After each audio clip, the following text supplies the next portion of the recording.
Hi, I'm Lauren from LSP Actions. Welcome to this quick overview tutorial using the LSP Dreamy Butterfly overlays. If you haven't already, please watch video tutorial number 1 where I show you step by step how to install the actions, get butterflies into your library, how to quickly get started and use these for best practices, tips and tricks.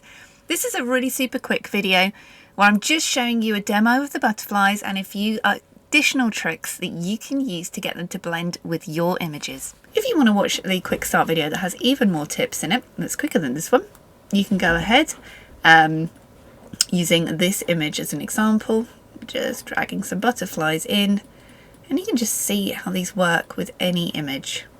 And at any point you can just turn them off back into your libraries and drag more in.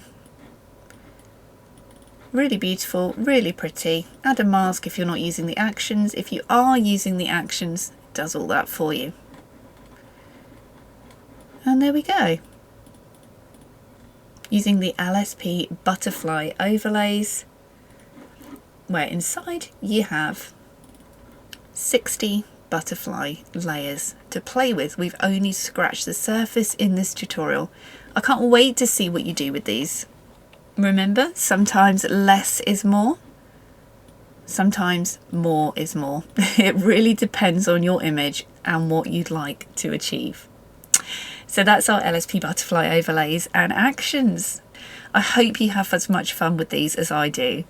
If you create something amazing, do tag us on Instagram, drop a comment, post it in our Facebook group, because I'd really love to see what you come up with these. There are so many things that I have not shown in these videos that you can do, and I'd love to see your own creative spin on it. If you've got any questions or need any help, just reach out. We're here to help. Now go and make some magic. I'm Lauren from LSP Actions. Thanks for watching.